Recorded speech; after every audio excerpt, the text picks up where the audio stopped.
Okay, next ನೋಡ್ರಿ, ಕೆಲವು ಪ್ರಮುಖ ಕಾಯ್ದೆಗಳು ಭಾರತ ಸರ್ಕಾರಕ್ಕೆ ಸಂಬಂಧಿಸಿದಂತೆ ಕೆಲವು ವೆರಿ ಇಂಪಾರ್ಟೆಂಟ್ ಕಾಯ್ದೆಗಳು.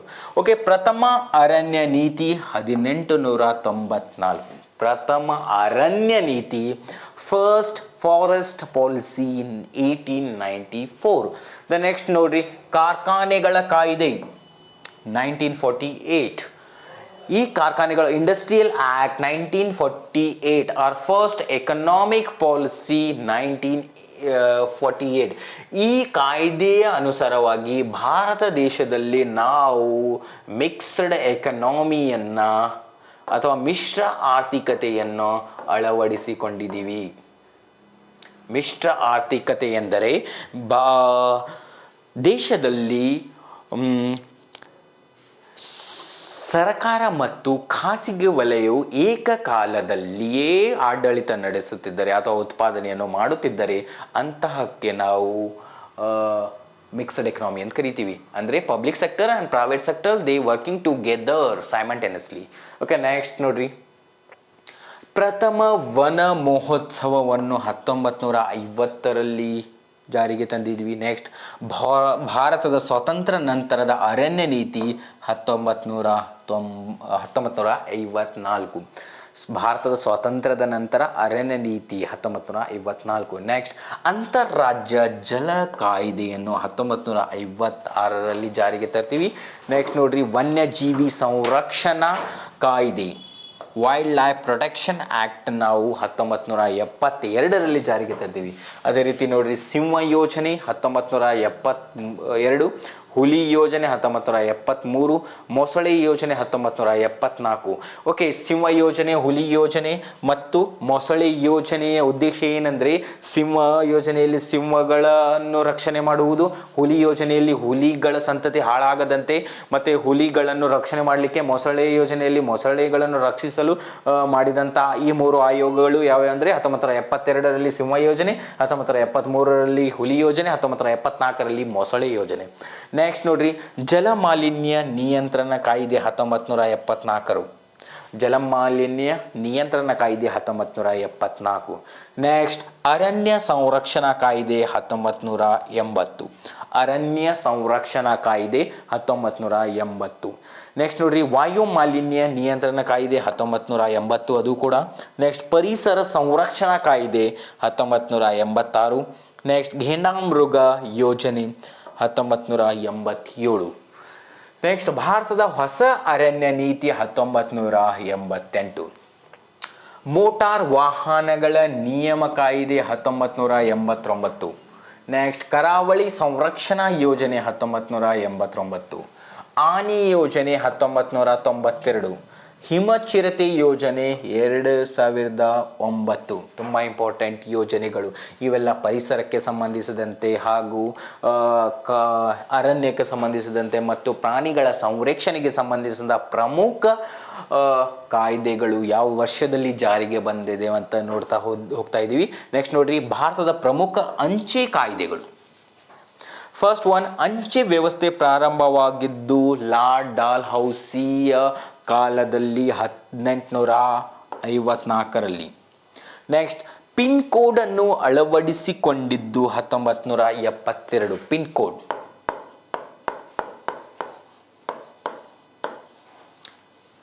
ನೆಕ್ಸ್ಟ್, ಸ್ಪೀಡ್ ಪೋಸ್ಟ್ ಸೇವೆ ಪ್ರಾರಂಭವಾಗಿದ್ದು 1986ರಲ್ಲಿ. ನೆಕ್ಸ್ಟ್, ಭಾರತೀಯ ಸಂಚಾರ ನಿಗಮ ಸ್ಥಾಪನೆ ಆದದ್ದು 2000ರಲ್ಲಿ. ನೆಕ್ಸ್ಟ್, ಇಮೇಲ್ ಪ್ರಾರಂಭವಾದದ್ದು 2004. ಇಮೇಲ್ ಅಂದರೆ electronic mail. Okay, next slide. Okay, ಭಾರತದ ತೆರಿಗೆಗೆ ಸಂಬಂಧಿಸಿದಂತೆ ಕೆಲವು ಪ್ರಮುಖ ಕಾಯ್ದೆಗಳು. ತೆರಿಗೆ ಅಂದರೆ ಜನರು ಯಾವುದೇ ಸರ್ಕಾರದಿಂದ ಪ್ರತಿಫಲಾಪೇಕ್ಷವನ್ನು ಬಯಸದೆ ಕಡ್ಡಾಯವಾಗಿ ಸರ್ಕಾರಕ್ಕೆ ನೀಡುವಂತಹ ವಂತಿಗೆಯನ್ನು ನಾವು ತೆರಿಗೆ ಅಂತ ಕರಿತೀವಿ. ಏನಕ್ಕೆಂದರೆ ನಾವು ಕಟ್ಟಿದಂಥ ತೆರಿಗೆಯಿಂದ ಸರ್ಕಾರ ನಮಗೆ ಏನಾದರೂ ಹೆಲ್ಪ್ ಮಾಡುತ್ತೆ ಅಥವಾ ನಮಗೆ ಸಂಬಂಧಪಟ್ಟಂತೆ ಮೂಲ ಸೌಕರ್ಯಗಳನ್ನು ಒದಗಿಸುತ್ತೆ ಅಂತ ಯಾವುದೇ ಪ್ರತಿಫಲವನ್ನು ಬಯಸದೆ ನಾವು ಸರ್ಕಾರಕ್ಕೆ ಕಂಪಲ್ಸರಿ ಕೊಡಲೇಬೇಕಾದಂಥ ದುಡ್ಡನ್ನು ನಾವು ತೆರಿಗೆ ಅಂತ ಕರಿತೀವಿ. ಓಕೆ, ಯಾವ ಯಾವ ಕಾಯ್ದೆಗಳು ಯಾವ ಯಾವ ತೆರಿಗೆ ಸಂಬಂಧಪಟ್ಟಿರ್ತೇವೆ ಅಂದರೆ ಸಂಪತ್ತಿನ ತೆರಿಗೆ ಕಾಯ್ದೆ 1957, ನೆಕ್ಸ್ಟ್ ಆದಾಯ ತೆರಿಗೆ ಕಾಯ್ದೆ 1961, ನೆಕ್ಸ್ಟ್ ಸರಕು ಸೇವೆಗಳ ಕಾಯ್ದೆ 1962, ನೆಕ್ಸ್ಟ್ ಕೇಂದ್ರ ವ್ಯಾಪಾರ ಕಾಯ್ದೆ 1965, ನೆಕ್ಸ್ಟ್ ವೆಚ್ಚದ ತೆರಿಗೆ ಕಾಯ್ದೆ 1987, ನೆಕ್ಸ್ಟ್ ಏಕರೂಪ ತೆರಿಗೆ ಕಾಯ್ದೆ ಜುಲೈ 1, 2017, ಅದೇ GST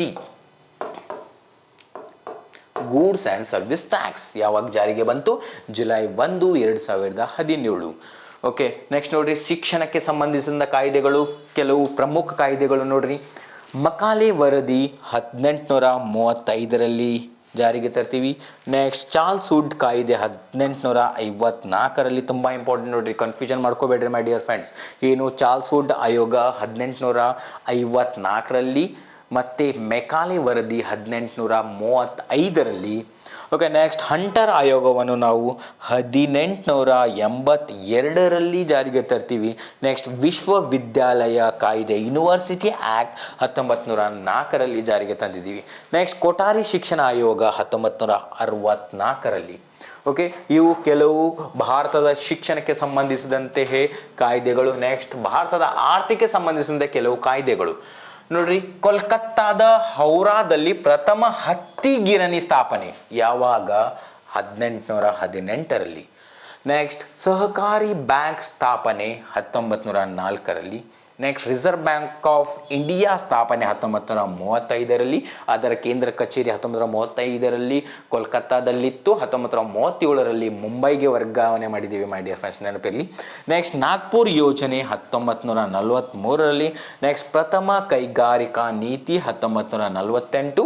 1948ರಲ್ಲಿ ನಾವು ಮಿಕ್ಸ್ಡ್ ಎಕನಾಮಿಯನ್ನು ಜಾರಿಗೆ ತಂದಿದ್ದೀವಿ. ನೆಕ್ಸ್ಟ್ ಪ್ರಥಮ ಪಂಚವಾರ್ಷಿಕ ಯೋಜನೆಯನ್ನು ನಾವು 1951ರಿಂದ 1956ರವರೆಗೆ ಕಾಣ್ತಾ ಹೋಗ್ತೀವಿ.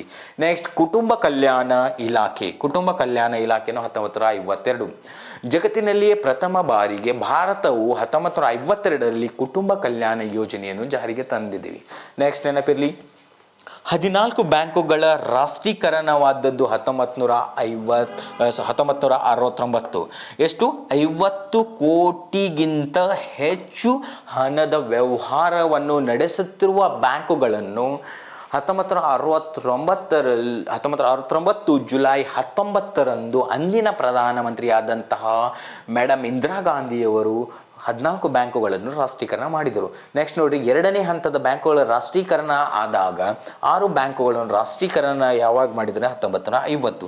ಇಲ್ಲಿ 200 ಕೋಟಿಗಿಂತ ಹೆಚ್ಚು ವ್ಯವಹಾರವನ್ನು ನಡೆಸುತ್ತಿರುವ 6 ಬ್ಯಾಂಕುಗಳನ್ನು ಗುರುತಿಸಿ ಆಗಲೂ ಕೂಡ ಅಂದರೆ 1980ರಲ್ಲಿ ಮೇಡಮ್ ಇಂದಿರಾ ಗಾಂಧಿಯವರೇ ಪ್ರಧಾನಿಯಾದಂಥ ಸಂದರ್ಭದಲ್ಲಿ ಬ್ಯಾಂಕುಗಳ ಎರಡನೇ ಹಂತದ ರಾಷ್ಟ್ರೀಕರಣ ಮಾಡ್ತಾರೆ. ನೆಕ್ಸ್ಟ್ ನೋಡ್ರಿ, ರೂಪಾಯಿ ಅಪಮೌಲ್ಯೀಕರಣ 1991ರಲ್ಲಿ ಆಯಿತು. ನೆಕ್ಸ್ಟ್ ಪ್ರಧಾನಮಂತ್ರಿ ರೋಜ್ಗಾರ್ ಯೋಜನೆ 1994ರಲ್ಲಿ ಸ್ಥಾಪನೆ ಆಯಿತು. ನೆಕ್ಸ್ಟ್ 500 ಮತ್ತು 2000 ರೂಪಾಯಿಯ ನೋಟುಗಳ ರದ್ದತಿ 2016 ನವೆಂಬರ್ 8ರಲ್ಲಿ ಆಯಿತು. ಇದನ್ನು ಮಾಡಿದವರು ಯಾರಂದರೆ ನರೇಂದ್ರ ಮೋದಿಯವರು. ಓಕೆ, ನೆಕ್ಸ್ಟ್ ನೋಡ್ರಿ. ಓಕೆ, ಕೆಲವು ಕಾಯ್ದೆಗಳು ಮತ್ತು ಇದು ಕೂಡ ಮಹಿಳೆಯರ ವಿರುದ್ಧ ಕೌಟುಂಬಿಕ ದೌರ್ಜನ್ಯ ತಡೆ ಕಾಯ್ದೆ. ಅಂದರೆ ಮಹಿಳೆಯರ ಮೇಲೆ ಯಾವುದೇ ರೀತಿ ದೌರ್ಜನ್ಯ ಮಾಡುವ ಹಾಗಿಲ್ಲ ಅಂತ ಕಾಯ್ದೆ ಜಾರಿಗೆ ಬಂದದ್ದು 2005ರಲ್ಲಿ. ನೆಕ್ಸ್ಟ್ ನೋಡ್ರಿ, ಕರ್ನಾಟಕ ಅರಣ್ಯ ಕಾಯ್ದೆ 1969ರಲ್ಲಿ.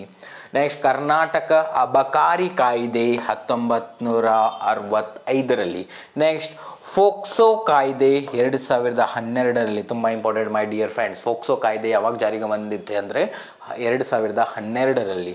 ನೆಕ್ಸ್ಟ್ SC ಮತ್ತು ST ಕಾಯ್ದೆ ಜಾರಿಗೆ ಬಂದದ್ದು 1989ರಲ್ಲಿ. ಶೆಡ್ಯೂಲ್ ಕಾಸ್ಟ್ ಮತ್ತು ಶೆಡ್ಯೂಲ್ ಟ್ರೈಬ್ ಕಾಯ್ದೆ ಜಾರಿಗೆ ಬಂದದ್ದು 1989ರಲ್ಲಿ. ನೆಕ್ಸ್ಟ್ ನೋಡ್ರಿ, ವರದಕ್ಷಿಣೆ ತಡೆ ಕಾಯ್ದೆ 1961ರಲ್ಲಿ. ಅಂದರೆ ಈ ವರದಕ್ಷಿಣೆಯನ್ನು ಕೊಡುವ ಹಾಗಿಲ್ಲ ಮತ್ತು ತೆಗೆದುಕೊಳ್ಳುವ ಹಾಗಿಲ್ಲ ಎಂಬ ಕಾಯ್ದೆ ಬಂದದ್ದು 1961ರಲ್ಲಿ. ನೆಕ್ಸ್ಟ್ ನೋಡ್ರಿ, ವನ್ಯಜೀವಿ ಸಂರಕ್ಷಣಾ ಕಾಯ್ದೆಯು 1972ರಲ್ಲಿ ಜಾರಿಗೆ ಬರುತ್ತೆ. ನೆಕ್ಸ್ಟ್ ಶಸ್ತ್ರಾಸ್ತ್ರ ಕಾಯ್ದೆ 1959ರಲ್ಲಿ. ಅಂದರೆ ಯಾವುದೇ ಕಾರಣಕ್ಕೂ ಶಸ್ತ್ರಾಸ್ತ್ರವನ್ನು ನಾವು ನಮ್ಮ ಬಳಿ ಇಟ್ಟುಕೊಳ್ಳುವ ಹಾಗಿಲ್ಲ, ಕಾನೂನು ವಿರುದ್ಧವಾಗಿ. ನೆಕ್ಸ್ಟ್ ನೋಡ್ರಿ, ಬಾಲ ನ್ಯಾಯಿಕ ಕಾಯ್ದೆ 2000ರಲ್ಲಿ ಜಾರಿಗೆ ಬರುತ್ತೆ. ನೆಕ್ಸ್ಟ್ ಭ್ರಷ್ಟಾಚಾರ ತಡೆ ಕಾಯ್ದೆ 1988ರಲ್ಲಿ. ನೆಕ್ಸ್ಟ್ ಲೋಕಾಯುಕ್ತ ಕಾಯ್ದೆ 1984ರಲ್ಲಿ.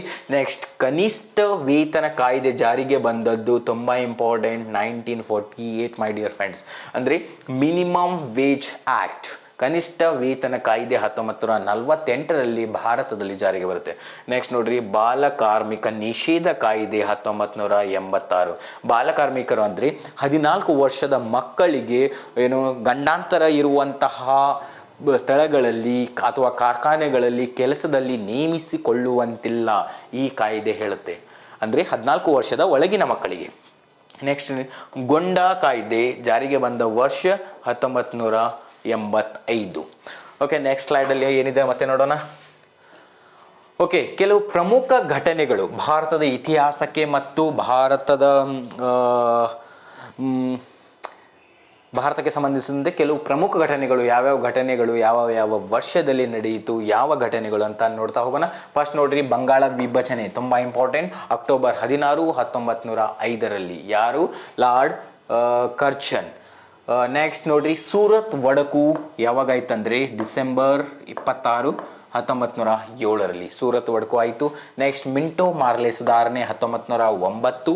ನೆಕ್ಸ್ಟ್ ಹೋಮ್ ರೂಲ್ ಚಳುವಳಿ 1916, ಅನಿ ಬೆಸೆಂಟ್ ಮತ್ತು ಯಾರು ಬಾಲ್ ಗಂಗಾಧರ್ ತಿಲಕ್ ಅವರು ಸ್ಟಾರ್ಟ್ ಮಾಡ್ತಾರೆ.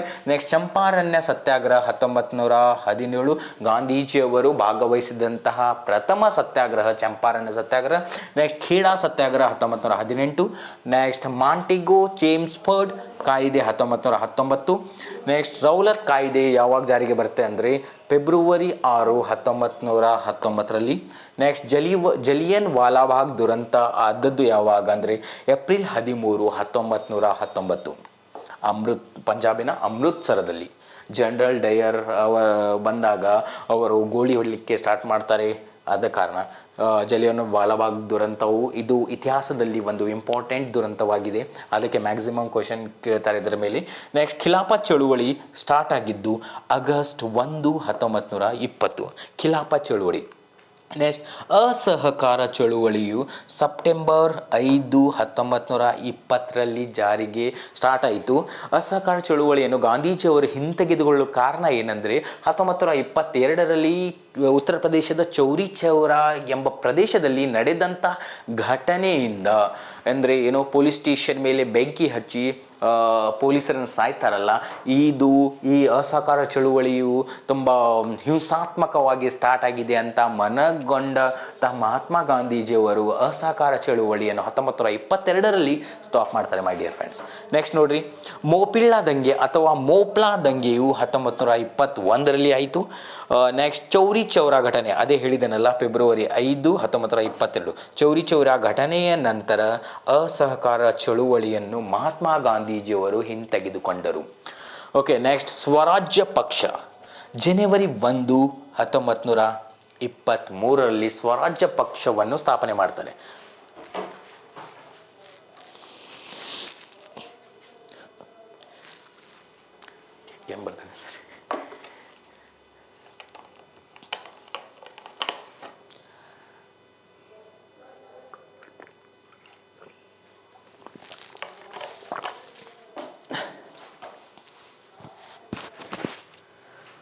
ಓಕೆ, ನೆಕ್ಸ್ಟ್ ನೋಡ್ರಿ, ಕಾಕೂರಿ ರೈಲು ದುರಂತ ಇದು ಆಗಸ್ಟ್ 9, 1925ರಲ್ಲಿ ಆಯಿತು. ಕಾಕೂರಿ ರೈಲು ದುರಂತ ಯಾವಾಗಾಯಿತು? ಆಗಸ್ಟ್ 9, 1925ರಲ್ಲಿ. ನೆಕ್ಸ್ಟ್ ನೋಡ್ರಿ, ಸೈಮನ್ ಕಮಿಷನ್ ಆಯೋಗ. ಸೈಮನ್ ಕಮಿಷನ್ ಆಯೋಗವು ನವೆಂಬರ್ 8, 2020 1947ರಲ್ಲಿ ಬರುತ್ತೆ. ಓಕೆ, ಭಾರತೀಯರು ಸೈಮನ್ ಕಮಿಷನ್ ಅನ್ನು ವಿರೋಧಿಸಲು ಕಾರಣ ಏನಂದರೆ, ಈ ಸೈಮನ್ ಕಮಿಷನಲ್ಲಿ ಯಾವುದೇ ಒಬ್ಬ ವ್ಯಕ್ತಿ ಭಾರತೀಯ ಆಗಿರಲಿಲ್ಲ. ಆದ ಕಾರಣ ಸೈಮನ್ ಗೋ ಬ್ಯಾಕ್ ಎಂಬ ಘೋಷಣೆಗಳು ಸ್ಟಾರ್ಟ್ ಆದವು.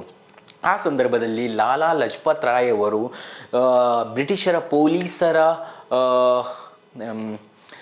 ಅವರಿಂದ ಹಲ್ಲೆಗಳಿಗಾಗಿ ಸಾವನ್ನಪ್ತಾರೆ ಮೈ ಡಿಯರ್ ಫ್ರೆಂಡ್ಸ್. ಯಾವ ಇದರಲ್ಲಿ ಅದು ಸೈಮನ್ ಕಮಿಷನ್ ಆಯೋಗ ಭಾರತಕ್ಕೆ ಬಂದಾಗ ಅದನ್ನು ವಿರೋಧಿಸುವ ಸತ್ಯಾಗ್ರಹ ಸಂದರ್ಭದಲ್ಲಿ ಲಾಲಾ ಲಜಪತ್ ರಾಯ್ ಅವರು ತಮ್ಮ ಪ್ರಾಣವನ್ನೇ ಕಳ್ಕೊತಾರೆ. ನೆಕ್ಸ್ಟ್ ನೋಡ್ರಿ, ಬಾರ್ಡೋಲಿ ಸತ್ಯಾಗ್ರಹ ಯಾವಾಗ ಆಯ್ತಂದರೆ 1928. ನೆಕ್ಸ್ಟ್ ನೋಡ್ರಿ, ಮೋತಿಲಾಲ್ ನೆಹರು ವರದಿಯು ಯಾವಾಗ ಜಾರಿಗೆ ಬರುತ್ತೆ ಅಂದರೆ ಆಗಸ್ಟ್ 10, 1928. ನೆಕ್ಸ್ಟ್ ನೋಡ್ರಿ, ಇರ್ವಿನ್ ಘೋಷಣೆ 1929. ನೆಕ್ಸ್ಟ್, ದಂಡಿ ಉಪ್ಪಿನ ಸತ್ಯಾಗ್ರಹ ಪ್ರಾರಂಭವಾದ ದಿನ ಮಾರ್ಚ್ 12, 1930. ಮಾರ್ಚ್ 12, 1930.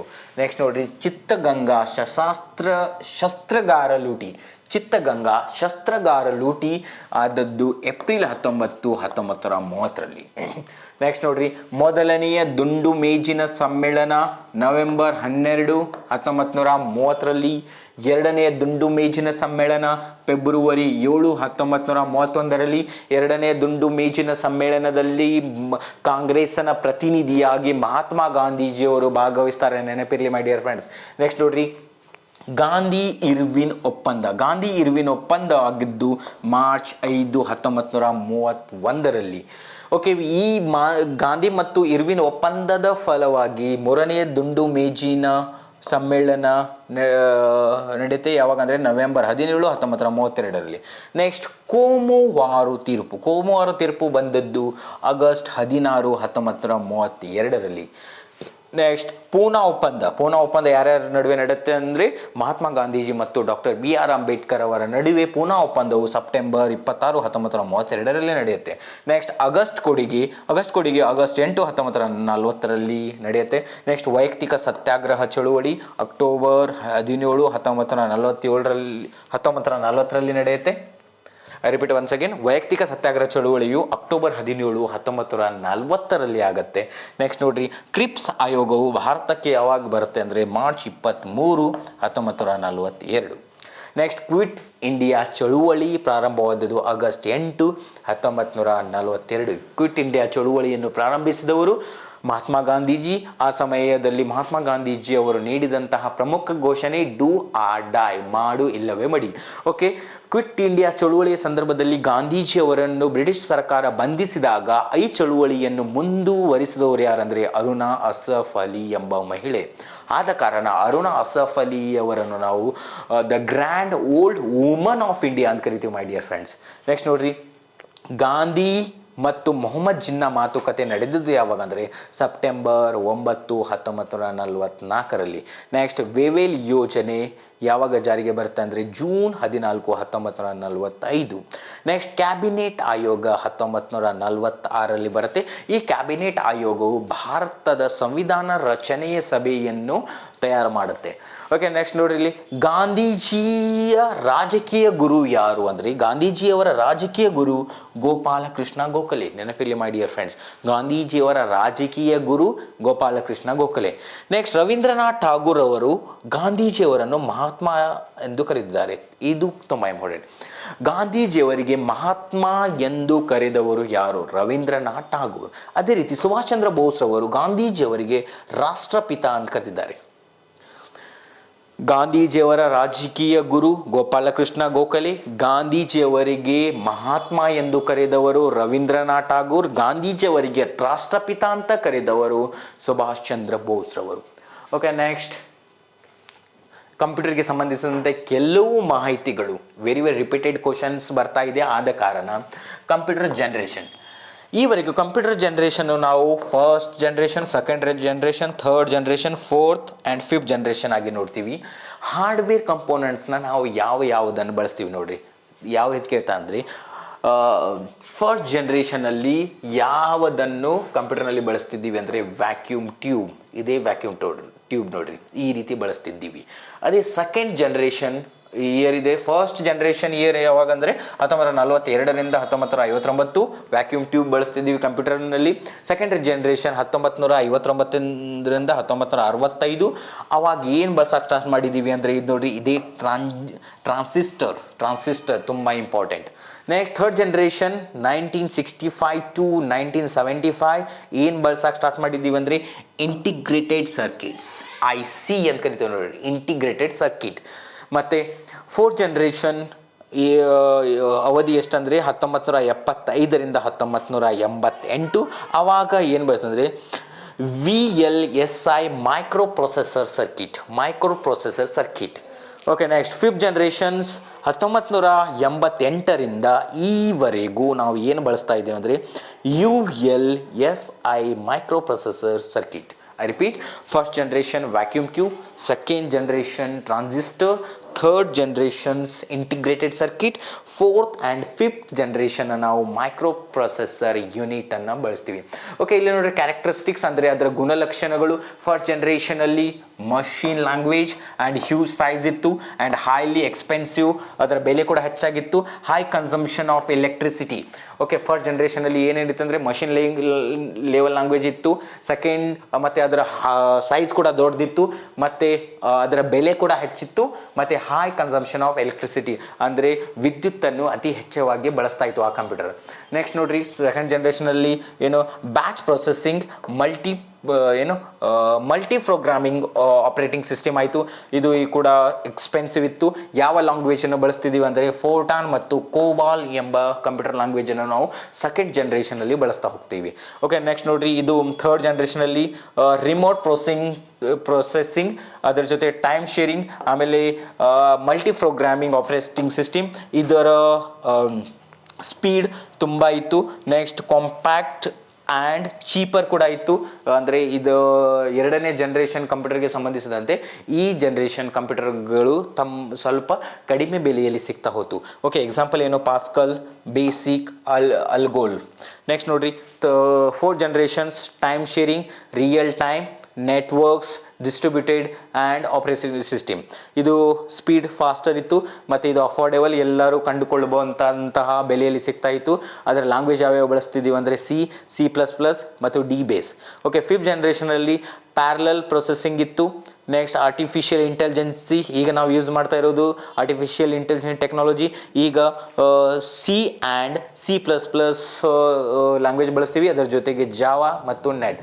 ಇವು ಎಕ್ಸಾಂಪಲ್ಸ್, ಯಾವ ಜನ್ರೇಷನ್ ಕಂಪ್ಯೂಟರ್ಗಳ ಎಕ್ಸಾಂಪಲ್ಸ್ ಇವು ನೀವು ನೋಡ್ಕೊಳ್ರಿ ಅಂತ ಹೇಳುತ್ತಾ. ಓಕೆ, ನೆಕ್ಸ್ಟ್ ಕೆಲವು ಕಂಪ್ಯೂಟರ್ಗೆ ಸಂಬಂಧಿಸಿದಂತೆ full forms,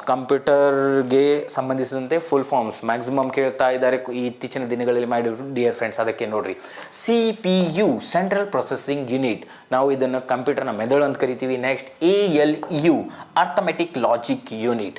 next GUI graphical user interface. Next BIOS basic input output system. Next USB Universal Serial Bus. Next ASCII American Standard Code for Information Interchange. Next ROM Read Only Memory. CD Compact Disc. CGA Color Graphics Adapter. CSS Cascading Style Sheets. Next DNS Domain Name System. Next DOS Disk Operating System. Next DVD Digital Versatile Disc or Digital Video Disc. I repeat once again, ತುಂಬಾ important. DVD ಇದು Digital Versatile Disc ಅಥವಾ Digital Video Disc.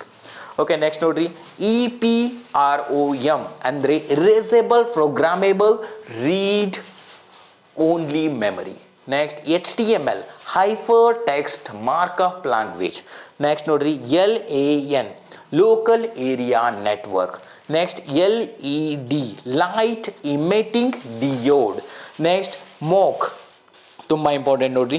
Massive open online course, ಇತ್ತೀಚಿನ ಎಕ್ಸಾಮಲ್ಲಿ ಇದನ್ನು ಕೂಡ maximum ಕೇಳ್ತಾ ಇದ್ದಾರೆ. ಮೌಕ್ ಅಂದರೆ ಮ್ಯಾಸಿವ್ ಓಪನ್ ಆನ್ಲೈನ್ ಕೋರ್ಸ್. ಇದು ಯಾವಾಗ ಫೇಮಸ್ ಆಗಿದೆ ಅಂದರೆ ಕೊರೋನಾ ಲಾಕ್ಡೌನ್ ಆದಮೇಲೆ ಫೇಮಸ್ ಆದಂತಹ ಒಂದು ಟೆಕ್ನಾಲಜಿ ಮೌಕ್ ಅಂದರೆ massive open online course. Okay, next JPEG or JPG, Joint Photographic Experts Group. Joint Photography Experts Group. Next, PNG, Portable Network Graphics. Portable Network Graphics. Next, GIF, Graphics Interchange Format. Next, TIFF, Tagged Image File. Next, PSD, Photoshop Document. Next, PDF, Portable Document Format. The next, EPS, Encapsulated Postscript. Next, AI, Adobe Illustrator Documents are AI ಅಂದರೆ ಇತ್ತೀಚಿನ ದಿನಗಳಲ್ಲಿ ಏನಂತ ಕರಿತೀವಿ ನಾವು ಅಂದರೆ artificial intelligence. Next, INDD, Adobe InDesign Documents. Next, raw image format. Next ನೋಡ್ರಿ, ಬ್ಯಾಂಕಿಂಗ್ಗೆ ಸಂಬಂಧಿಸಿದಂತೆ ಕೆಲವು ವಿಸ್ತರಣಾ ರೂಪ. ಬ್ಯಾಂಕಿಂಗ್ ಕ್ಷೇತ್ರ, ಹಣಕಾಸು ಕ್ಷೇತ್ರ ತುಂಬ ಇಂಪಾರ್ಟೆಂಟ್ ಮೈ ಡಿಯರ್ ಫ್ರೆಂಡ್. ಇತ್ತೀಚಿನ ದಿನದಲ್ಲಿ ಏನೇನು ಕ್ವಶನ್ ಕೇಳ್ತಾ ಇದ್ದಾರೆ ಅವನ್ನೆಲ್ಲನೂ ನಂತಲೇ ಇಟ್ಕೊಂಡು ಅಥವಾ ಬೇರೆ ಬೇರೆ ಕ್ವಶನ್ ಪೇಪರ್ನ ರೆಫರ್ ಮಾಡಿ ಈ ವಿಡಿಯೋನು ಮಾಡ್ತಾ ಇದ್ದೀನಿ, ನೆನಪಿರಲಿ. ಓಕೆ, AFS ಅಂದರೆ ಆ್ಯನ್ಯುವಲ್ ಫೈನಾನ್ಷಿಯಲ್ ಸ್ಟೇಟ್ಮೆಂಟ್. ಬಡ್ಜೆಟ್ ಅನ್ನೋ ವರ್ಡ್ ಯಾವುದು? ಕೇಂದ್ರ ಬಜೆಟ್ನ ನಾವು 112 ವಿಧಿಯಲ್ಲಿ ಹೇಳ್ತೀವಿ, 202ನೇ ವಿಧಿಯಲ್ಲಿ ರಾಜ್ಯ ಬಜೆಟ್. ರಾಜ್ಯ ಬಜೆಟ್ ಅಂತ ವರ್ಡ್ ಇರೋದಿಲ್ಲ. Central annual financial statement. Next, state annual financial statement. Next ನೋಡ್ರಿ, BSR, basic statistical returns. BSR in the sense basic statistical returns. Next, CAD ಅಂದರೆ capital account deficit. Next, FEMA, foreign exchange management act 1999. Next, GDP. Okay, FEMA ಯಾವುದಕ್ಕೆ replace ಮಾಡಿದೆ? 1973ರ FERA act ಅಂದರೆ foreign exchange regulation act 1973ರನ್ನು replace ಮಾಡಿದ್ದು ಯಾವುದಂದರೆ FEMA, foreign exchange management act. Next, GDP, gross domestic product, ಎಲ್ಲರಿಗೂ ಗೊತ್ತು. Next, KYC. ನೋಡ್ರಿ, ಬ್ಯಾಂಕಲ್ಲಿ ಹೋದರೆ ಹೇಳ್ತಾರೆ KYC ಮಾಡ್ಕೊಳ್ರಿ ಅಂತ. KYC ಮಾಡ್ಕೊಳ್ಳೋದು ಅದರ ಫುಲ್ ಫಾರ್ಮ್ ಏನಂದರೆ know your customers. Next, IFSC, ಎಲ್ಲರದು ಬ್ಯಾಂಕ್ ಪಾಸ್ಬುಕ್ಕಲ್ಲಿ ಇರುತ್ತೆ ನೋಡ್ರಿ, IFSC ನಂಬರ್. ಅದೇನು ಹೇಳುತ್ತೆ ಅಂದರೆ Indian financial system code. Next ನೋಡ್ರಿ, NPA, ನಾನ್ ಪರ್ಫಾರ್ಮಿಂಗ್ ಅಸೆಟ್ಸ್ ಅಂದರೆ ವಸೂಲಾಗದ ಸಾಲವನ್ನು ನಾನ್ ಪರ್ಫಾರ್ಮಿಂಗ್ ಅಸೆಟ್ ಅಂತ ಕರಿತೀವಿ. ನೆಕ್ಸ್ಟ್, OD, ಓವರ್ ಡ್ರಾಫ್ಟ್ ಅಂದರೆ ನಮ್ಮ ಅಕೌಂಟಲ್ಲಿರುವ ದುಡ್ಡಿಗಿಂತ ಹೆಚ್ಚಿನ ದುಡ್ಡು ನಮ್ಮ ಅವಶ್ಯಕತೆ ಇದ್ದಾಗ ODಯ ಮೂಲಕ ನಾವು ಓವರ್ ಡ್ರಾಫ್ಟ್ ಸ್ವಲ್ಪ ದುಡ್ಡನ್ನು ಹೆಚ್ಚಾಗಿ ಪಡೆದುಕೊಳ್ಳಬಹುದು. ಓಕೆ, ನೆಕ್ಸ್ಟ್ ನೋಡ್ರಿ, ಸರ್ಕಾರದ ವಿವಿಧ ನೀತಿಗಳು, ಪದ್ಧತಿಗಳು, ಸಿದ್ಧಾಂತ ಅಥವಾ ಯೋಜನೆಗಳು. ಐ ರಿಪೀಟ್ ಒನ್ಸ್ ಅಗೇನ್, ಸರ್ಕಾರದ ವಿವಿಧ ನೀತಿಗಳು, ಪದ್ಧತಿಗಳು ಅಥವಾ ಸಿದ್ಧಾಂತಗಳು ಅಥವಾ ಯೋಜನೆಗಳು. ಏನು ಕ್ರಮ ಸಂಖ್ಯೆ? ಫಸ್ಟ್ ಕಾಲಮ್ ಕ್ರಮ ಸಂಖ್ಯೆ ಇದೆ, ಸೆಕೆಂಡ್ ಕಾಲಮಲ್ಲಿ ಪ್ರಮುಖ ನೀತಿ ಅಥವಾ ಪದ್ಧತಿಗಳು ಜಾರಿಗೊಳಿಸಿದವರು ಅಥವಾ ರೂಪಿಸಿದವರು ಅಂತ ಥರ್ಡ್ ಕಾಲಮಲ್ಲಿದೆ. ನೋಡ್ರಿ, ಫಸ್ಟ್ ದ್ವಿಪ್ರಭುತ್ವ ಪದ್ಧತಿಯನ್ನು ಜಾರಿಗೆ ಯಾರು ತಂದ್ರಂದರೆ ರಾಬರ್ಟ್ ಕ್ಲೇವ್. ಅದೇ ರೀತಿ ಸಹಾಯಕ ಸೈನ್ಯ ಪದ್ಧತಿಯನ್ನು ಜಾರಿಗೆ ತಂದವರು ಲಾರ್ಡ್ ವೆಲ್ಲೆಸ್ಲಿ. ನೆಕ್ಸ್ಟ್, ದತ್ತು ಮಕ್ಕಳಿಗೆ ಹಕ್ಕಿಲ್ಲ ಎಂಬ ನೀತಿಯನ್ನು ಜಾರಿಗೆ ತಂದವರು ಲಾರ್ಡ್ ಡಾಲ್ಹೌಸಿ. ನೆಕ್ಸ್ಟ್ ನೋಡ್ರಿ, ಖಾಯಂ ಜಮೀನ್ದಾರ ಪದ್ಧತಿಯನ್ನು ರೂಪಿಸಿದವರು ಲಾರ್ಡ್ ಕಾರ್ನ್ವಾಲಿಸ್. ನೆಕ್ಸ್ಟ್, ಮಹಲ್ದಾರಿ ಪದ್ಧತಿಯನ್ನು ಜಾರಿಗೆ ತಂದವರು ಆರ್ಯಮ್ ಬರ್ಡ್ ಮತ್ತು JM ಥಾಮ್ಸನ್. ನೆಕ್ಸ್ಟ್, ಮಹಲ್ದಾರಿ ಪದ್ಧತಿ ಆರ್ಯಮ್ ಬರ್ಡ್ ಮತ್ತು ಜೇಮ್ಸ್ ಥಾಮ್ಸನ್. ನೆಕ್ಸ್ಟ್, ರೈತವಾರಿ ಪದ್ಧತಿಯನ್ನು ಥಾಮಸ್ ಮುನ್ರೋ. ನೆಕ್ಸ್ಟ್, ನಾಗರಿಕ ಸೇವಾ ವ್ಯವಸ್ಥೆಯನ್ನು ಲಾರ್ಡ್ ಕಾರ್ನ್ವಾಲಿಸ್ ಜಾರಿಗೆ ತರ್ತಾರೆ. ನೆಕ್ಸ್ಟ್, ದಿವಾನಿ ಅದಾಲತ್ ಮತ್ತು ಫೌಜ್ದಾರಿ ಅದಾಲತನ್ನು ಜಾರಿಗೆ ತಂದವರು ವಾರನ್ ಹೆಸ್ಟಿಂಗ್ಸ್. ನೆಕ್ಸ್ಟ್, ಅಲಿಪ್ತ ನೀತಿಯನ್ನು ಜಾರಿಗೆ ತಂದವರು ಯಾರಂದರೆ ಭಾರತದ ಪ್ರಥಮ ಪ್ರಧಾನಿ ಜವಾಹರ್ಲಾಲ್ ನೆಹರು. ನೆಕ್ಸ್ಟ್, ಪಂಚಶೀಲ ತತ್ವಗಳ ಒಪ್ಪಂದ ಯಾರ್ಯಾರ ನಡುವೆ ಆಯ್ತಂದರೆ ಚೀನಾದ ಅಧ್ಯಕ್ಷ ಚೌ ಎನ್ ಲಾಯ್ ಮತ್ತು ಆಗಿನ ಭಾರತದ ಪ್ರಧಾನಮಂತ್ರಿ ಜವಾಹರ್ಲಾಲ್ ನೆಹರು. ನೆಕ್ಸ್ಟ್, ಬಿಳಿಯನ್ ಮೇಲಿನ ಹೊರೆ ಸಿದ್ಧಾಂತವನ್ನು ಜಾರಿಗೆ ತಂದವರು ಯಾರಂದರೆ ಬ್ರಿಟಿಷರು. ನೆಕ್ಸ್ಟ್ ಭಾರತದ ಮೊದಲ ವಿದೇಶಾಂಗ ನೀತಿಯನ್ನು ಜಾರಿಗೆ ತಂದವರು ಜವಾಹರ್ಲಾಲ್ ನೆಹರು. ನೆಕ್ಸ್ಟ್ ಗ್ರಾಮ ಸ್ವರಾಜ್ ಈ ಕಲ್ಪನೆಯನ್ನು ನೀಡಿದವರು ಯಾರಂದರೆ ಮಹಾತ್ಮ ಗಾಂಧೀಜಿ. ನೆಕ್ಸ್ಟ್ ಸಂಪತ್ತಿನ ಸೋರಿಕೆ ಸಿದ್ಧಾಂತವನ್ನು ಯಾರು ಪ್ರಚಾರಪಡಿಸ್ತಾರೆ ಅಂದರೆ Dadabhai Naoroji, the grand old man of India, poverty and an British rule in India ಅಂತ ಪುಸ್ತಕ ಬರೆದವರು. ಹಾಗೂ ದಾದಾಬಾಯಿ ನವರೋಜಿಯವರು ಬ್ರಿಟಿಷ್ ಸರ್ಕಾರದಲ್ಲಿ ಭಾರತದಿಂದ ಆಯ್ಕೆಯಾದ ಪ್ರಥಮ ಸಂಸದ. ನೆಕ್ಸ್ಟ್ ನೋಡ್ರಿ, ಬಂಗಾಳದ ವಿಭಜನೆ ಲಾರ್ಡ್ ಕರ್ಜನ್ 1905ರಲ್ಲಿ ಬಂಗಾಳದ ವಿಭಜನೆಯ ರದ್ದತಿಯನ್ನು ಮಾಡಿದವರು ಯಾರಂದರೆ ಲಾರ್ಡ್ ಹಾರ್ಡಿಂಜ್ ಅವರು. ನೆಕ್ಸ್ಟ್ ನೀಲಿ ನೀರಿನ ನೀತಿ, ದ ಬ್ಲೂ ವಾಟರ್ ಪಾಲಿಸಿಯನ್ನು ಜಾರಿಗೆ ತಂದವರು ಯಾರಂದರೆ ಫ್ರಾನ್ಸಿಸ್ಕೋ ಡಿ ಅಲ್ಮೇಡಾ ಅವರು. ಓಕೆ, ನೆಕ್ಸ್ಟ್ ನೋಡೋಣ ಏನಿದೆ. ಓಕೆ, ಭಾರತದಲ್ಲಿ ಅತಿ ಹೆಚ್ಚಾಗಿ ಬೆಳೆಯುವ ಪ್ರಮುಖ ಬೆಳೆಗಳು. ಭಾರತದಲ್ಲಿ ಅತಿ ಹೆಚ್ಚಾಗಿ ಬೆಳೆಯುವ ಪ್ರಮುಖ ಬೆಳೆಗಳು ಯಾವ ಅಂದರೆ ಒಂದು ಸೈಡ್ ಬೆಳೆಗಳು, ಇನ್ನೊಂದು ಸೆಕೆಂಡ್ ಕಾಲಮಲ್ಲಿ ಫಸ್ಟ್ ರ್ಯಾಂಕ್ ಯಾವುದಿದೆ, ಸೆಕೆಂಡ್ ರ್ಯಾಂಕ್ ಯಾವುದಿದೆ. ಓಕೆ ನೋಡ್ರಿ, ಭತ್ತವನ್ನು ಅತಿ ಹೆಚ್ಚು ಬೆಳೆಯುವ ರಾಜ್ಯ ಪಶ್ಚಿಮ ಬಂಗಾಳ, ಎರಡನೆಯ ರಾಜ್ಯ ಉತ್ತರ ಪ್ರದೇಶ್. ನೆಕ್ಸ್ಟ್ ಗೋಧಿಯನ್ನು ಅತಿ ಹೆಚ್ಚು ಎಲ್ಲಿ ಬೆಳಿತೀವಿ ಅಂದರೆ ಉತ್ತರ ಪ್ರದೇಶ್, ಎರಡನೆಯ ಅತಿ ಹೆಚ್ಚು ಬೆಳೆಯುವ ರಾಜ್ಯ ಪಂಜಾಬ್. ನೆಕ್ಸ್ಟ್ ಜೋಳವನ್ನು ಅತಿ ಹೆಚ್ಚು ಮಹಾರಾಷ್ಟ್ರ ರಾಜ್ಯದಲ್ಲಿ ಬೆಳೆದರೆ ಎರಡನೆಯ ರ್ಯಾಂಕ್ನಲ್ಲಿ ಕರ್ನಾಟಕ ಇದೆ. ಓಕೆ, ನೆಕ್ಸ್ಟ್ ನೋಡ್ರಿ, ರಾಗಿ ಅತಿ ಹೆಚ್ಚು ಕರ್ನಾಟಕದಲ್ಲಿ ಬೆಳೆದರೆ ಎರಡನೆಯ ಅತಿ ಹೆಚ್ಚು ತಮಿಳುನಾಡಿನಲ್ಲಿ. ನೆಕ್ಸ್ಟ್ ಸೋಯಾಬೀನನ್ನು ಮಧ್ಯಪ್ರದೇಶದಲ್ಲಿ ಅತಿ ಹೆಚ್ಚು ಬೆಳೆದರೆ ಎರಡನೆಯ ರಾಜ್ಯ ಮಹಾರಾಷ್ಟ್ರ. ನೆಕ್ಸ್ಟ್ ಬಾರ್ಲಿಯನ್ನು ಉತ್ತರ ಪ್ರದೇಶದಲ್ಲಿ ಅತಿ ಹೆಚ್ಚಾಗಿ ಬೆಳೆದರೆ ಎರಡನೆಯ ಸ್ಥಾನದಲ್ಲಿ ರಾಜಸ್ಥಾನ್. ನೆಕ್ಸ್ಟ್ ಕಾಫಿಯನ್ನು ಕರ್ನಾಟಕದಲ್ಲಿ ಅತಿ ಹೆಚ್ಚು ಬೆಳೆಯುತ್ತಾರೆ, ಎರಡನೆಯ ರಾಜ್ಯ ಕೇರಳ. ನೆಕ್ಸ್ಟ್ ಹತ್ತಿಯನ್ನು ಗುಜರಾತ್ನಲ್ಲಿ ಅತಿ ಹೆಚ್ಚು ಬೆಳೆಯುತ್ತಾರೆ, ಎರಡನೆಯ ರಾಜ್ಯ ಮಹಾರಾಷ್ಟ್ರ. ನೆಕ್ಸ್ಟ್ ಶುಂಠಿಯನ್ನು ಕೇರಳದಲ್ಲಿ ಅತಿ ಹೆಚ್ಚು ಬೆಳೆದರೆ ಹಿಮಾಚಲ ಪ್ರದೇಶದಲ್ಲಿ ಎರಡನೆಯ ಅತಿ ಹೆಚ್ಚಾಗಿ ಬೆಳೆಸ್ತಾರೆ. ನೆಕ್ಸ್ಟ್ ನೆಲಗಡಲೆಯನ್ನು ಗುಜರಾತ್ ರಾಜ್ಯದಲ್ಲಿ ಅತಿ ಹೆಚ್ಚಾಗಿ ಬೆಳೆದರೆ ಆಂಧ್ರ ಪ್ರದೇಶದಲ್ಲಿ ಎರಡನೆಯ ಅತಿ ಹೆಚ್ಚಾಗಿ ಬೆಳೆಯುತ್ತಾರೆ. ನೆಕ್ಸ್ಟ್ ಆಲೂಗಡ್ಡೆಯನ್ನು ಉತ್ತರ ಪ್ರದೇಶದಲ್ಲಿ ಫಸ್ಟ್ ರ್ಯಾಂಕ್, ಪಶ್ಚಿಮ ಬಂಗಾಳದಲ್ಲಿ ಎರಡನೆಯ ರ್ಯಾಂಕ್. ಈರುಳ್ಳಿ ಮಹಾರಾಷ್ಟ್ರದಲ್ಲಿ ಅತಿ ಹೆಚ್ಚು, ಎರಡನೆಯ ರಾಜ್ಯ ಕರ್ನಾಟಕ. ಕಬ್ಬು ಉತ್ತರ ಪ್ರದೇಶ್, ಎರಡನೆಯದು ಮಹಾರಾಷ್ಟ್ರ. ನೆಕ್ಸ್ಟ್ ಸೆಣಬು ಪಶ್ಚಿಮ ಬಂಗಾಳದಲ್ಲಿ ಅತಿ ಹೆಚ್ಚು ಬೆಳೆದರೆ ಎರಡನೆಯ ಅತಿ ಹೆಚ್ಚು ಬೆಳೆಯಲ್ಲಿ ಬೆಳೀತಾರೆ ಅಂದರೆ ಬಿಹಾರದಲ್ಲಿ. ನೆಕ್ಸ್ಟ್ ತರಕಾರಿಗಳು ಪಶ್ಚಿಮ ಬಂಗಾಳದಲ್ಲಿ ಅತಿ ಹೆಚ್ಚಾಗಿ ಬೆಳೆದರೆ ಎರಡನೆಯ ರ್ಯಾಂಕಲ್ಲಿ ಇರೋದು ಉತ್ತರ ಪ್ರದೇಶ್. ನೆಕ್ಸ್ಟ್ ಗೋಡಂಬಿ